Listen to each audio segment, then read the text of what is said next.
નમસ્કાર. આપણે રોજ ઓનલાઈન કેટલી બધી વેબસાઇટ્સ વાપરીએ છીએ, ખરું ને? શોપિંગ હોય કે પછી મિત્રો સાથે ચેટિંગ.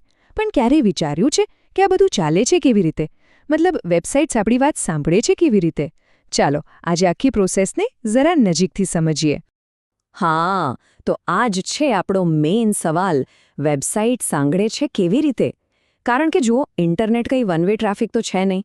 એ માત્ર માહિતીનો ઢગલો નથી, પણ એક એવી જગ્યા છે જ્યાં આપણે પણ કંઈ કહી શકીએ છીએ, આપણો ફીડબેક આપી શકીએ છીએ. અને વિચારો, આપણે રોજે રોજ કેટલી બધી વસ્તુઓ કરીએ છીએ. ગૂગલ પર કંઈક સર્ચ કરવું હોય, સોશિયલ મીડિયા પર લોગિન કરવું હોય, કે પછી કોઈને મેસેજ મોકલવો હોય. આ બધી જ વસ્તુઓની પાછળ છે ને એક જ સિમ્પલ પણ પાવરફુલ ટૂલ કામ કરે છે. એ જ ટૂલ આ ટુ વે કોમ્યુનિકેશનને પોસિબલ બનાવે છે. અને એ ટૂલ એટલે HTML ફોર્મ. હા, આ જ એ જ સ્ટ્રક્ચર છે જે કોઈ પણ વેબસાઇટને આપણા પાસેથી માહિતી લેવાની અને એને સમજવાની તાકાત આપે છે. એમ સમજો કે આ યુઝર અને વેબસાઇટ વચ્ચેનો એક બ્રિજ છે. અને આ બધી માહિતી આપણે ક્યાંથી લઈ રહ્યા છે? સીધા ઓરિજિનલ સોર્સમાંથી. આ જે હાથથી લખેલી નોટ્સ છે ને, એ જ આપણી આજની વાતચીતનો પાયો છે. આનાથી આપણને ફોર્મનું આખું સ્ટ્રક્ચર એકદમ ઊંડાણથી સમજાશે. તો ચાલો શરૂ કરીએ. કોઈ પણ બિલ્ડિંગનો પાયો હોય છે, રાઈટ? બસ એ જ રીતે HTML ફોર્મનો પાયો છે ફોર્મ ટેગ. આ ટેગ ફોર્મના બધા જ પાર્ટ્સને, બધા જ ઘટકોને એકસાથે પકડી રાખે છે, જેથી એ બધા એક યુનિટ તરીકે કામ કરી શકે. આને સમજવા માટે એક મસ્ત એક્ઝામ્પલ છે. વિચારો કે ફોર્મ ટેગ એક પરબીડિયું એટલે કે એન્વેલપ જેવું છે.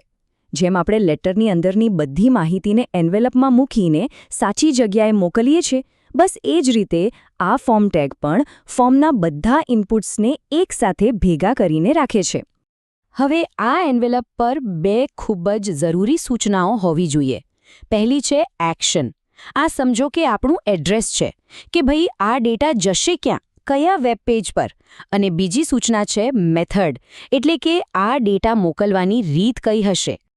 ઓકે, તો ડેટા મોકલવા માટે મેઇનલી બે રીતો છે, ગેટ અને પોસ્ટ. બંનેના પોતાના પ્લસ અને માઇનસ પોઈન્ટ્સ છે. તો ચાલો જોઈએ કે કઈ મેથડ ક્યારે વાપરવી જોઈએ, જેથી આપણું કામ પણ થાય અને બધું સિક્યોર પણ રહે. અહીંયા જે તફાવત બતાવ્યો છે ને, એ બહુ જ અગત્યનો છે.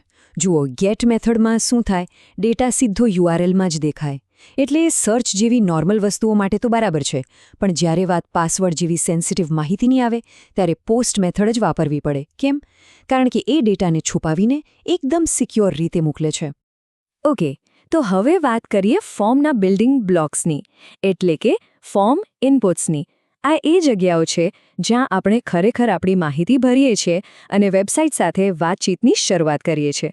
સૌથી કોમન અને સૌથી વધુ વપરાતો ઇનપુટ ટાઈપ છે ટેક્સ્ટ ફિલ્ડ. નામ, ઈમેલ, એડ્રેસ આવી કોઈ પણ સાદી ટેક્સ્ટ માહિતી લેવા માટે આનો જ ઉપયોગ થાય છે. આપણી જે ઓરિજિનલ નોટ્સ છે, એમાં પણ આ ટેક્સ્ટ ઇનપુટનો ઉલ્લેખ છે, અને એમાં પણ એ જ વાત છે કે ટૂંકી અને સિમ્પલ માહિતી લેવા માટે આ બેસ્ટ છે. અને એને બનાવવાનો કોડ એકદમ સિમ્પલ છે. Input type equal to text. બસ ખાલી આટલી એક લાઇનથી એક ટેક્સ્ટ બોક્સ બની જાય જેમાં કોઈ પણ માહિતી ભરી શકે. છે ને કમાલ?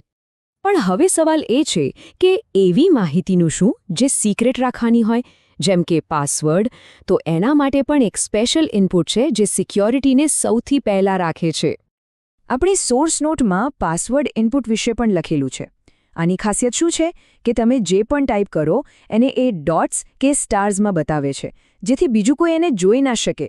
એનો કોડ પણ ટેક્સ્ટ ફિલ્ડ જેવો જ છે. ખાલી ટાઈપ બદલીને પાસવર્ડ કરી દેવાનો. આ એક નાનકડો ફેરફાર સિક્યોરિટીમાં બહુ મોટો ફરક પાડે છે, અને આનાથી જ યુઝરનો વિશ્વાસ પણ જળવાઈ રહે છે.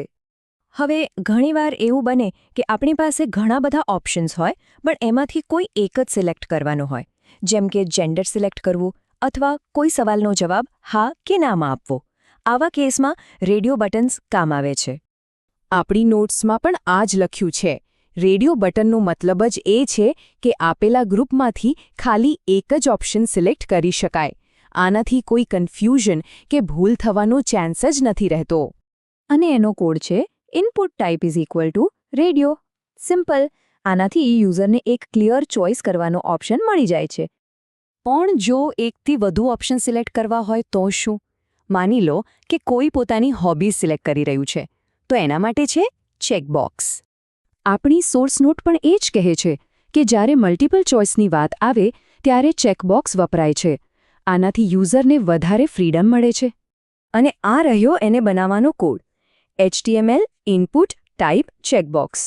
બસ આટલું કરવાથી યુઝર એકથી વધુ ઓપ્શન સિલેક્ટ કરી શકે છે. ઓકે, હવે બધી માહિતી ભરાઈ ગઈ. છેલ્લે આવે છે 2 મેઇન એક્શન બટન્સ. પહેલું સબમિટ. આ બટન દબાવવાથી આપણી બધી માહિતી સર્વર પર પહોંચી જાય છે અને એના પર પ્રોસેસિંગ શરૂ થાય છે. અને બીજું છે રીસેટ બટન. જો કંઈ ભૂલ થઈ હોય તો આ બટન દબાવો એટલે આખું ફોર્મ ક્લિયર થઈ જાય અને આપણે ફરીથી શરૂ કરી શકીએ. તો આખરે વાત એ છે કે દરેક ફોર્મ એ યુઝર અને વેબસાઇટ વચ્ચેની એક વાતચીત છે, એક સંવાદ છે. આ દેખાવમાં સિમ્પલ પણ અંદરથી ખૂબ જ પાવરફુલ ટૂલ્સનો ઉપયોગ કરીને ઓનલાઈન એક્સપિરિયન્સને કેટલો બધો ઇન્ટરેક્ટિવ અને કામનો બનાવી શકાય છે.